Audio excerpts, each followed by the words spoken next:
Bonjour à tous, je suis ravie de vous retrouver pour ce nouveau numéro de Paris Récré. Chaque semaine, vous découvrirez de nouvelles activités à faire avec vos enfants. Ateliers, musées, expos, bref, tout ce qu'il faut pour faire plaisir à vos petits chéris.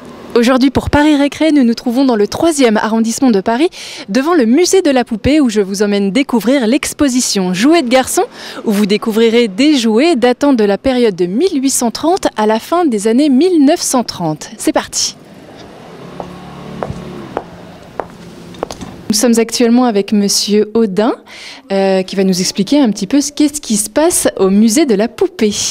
Eh bien, bienvenue. Nous sommes ici au musée de la poupée qui est dans le 3e arrondissement à Paris et nous y présentons une collection privée que nous avons constituée avec mon père depuis une bonne trentaine d'années. Dans nos salles permanentes, on expose des poupées anciennes du Premier Empire jusqu'à la fin des années 50 et ensuite nous présentons également des expositions thématiques qui se renouvellent tous les 6 mois. En ce moment, 2 expositions à thème, une consacrée aux jouets de garçons et ensuite on présente une exposition bonus qui est consacrée aux chromos victoriens. Est-ce que vous pouvez dans un premier temps nous parler un petit peu de la poupée, l'histoire de la poupée et à partir de quand elle est apparue? Est-ce que c'était aussi bien les garçons que les filles qui l'utilisaient ou... Bien sûr. La poupée est ancienne comme l'homme, hein, ça remonte très très loin. Nous, on s'est intéressé essentiellement à la poupée de l'ère industrielle, donc à partir du Premier Empire jusqu'à nos jours. Il ne faut pas oublier que jusque pratiquement à la guerre de 14, les poupées étaient offertes aussi bien aux petits garçons qu'aux petites filles, qui étaient en dessous de l'âge de raison. Alors justement, allons faire un petit tour du côté des jouets de garçons, où vous allez nous en dire un petit peu plus.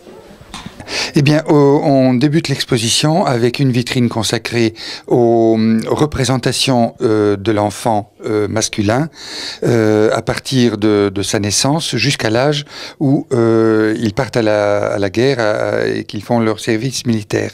Le fil conducteur pour l'exposition, ce sont les ours en peluche, puisque dès le début du XXe siècle, ce nouveau type de jouet est apparu sur le marché et parmi d'autres animaux, c'est l'ours qui a focaliser toutes les attentions. C'est surtout après l'événement qui avait un peu marqué le début du XXe siècle avec le président américain Roosevelt qui avait refusé d'achever un petit nounours, un petit ourson lors d'une partie de chasse. Donc les ours en peluche sont devenus à ce moment-là des teddy bears, un hommage donc à Teddy Roosevelt et ça s'est développé comme un véritable phénomène de société, puisque dès 1904-5, on trouvait beaucoup d'ours en peluche, aussi bien aux États-Unis qu'en Europe, grâce surtout à la production allemande, suivie très vite par la production française.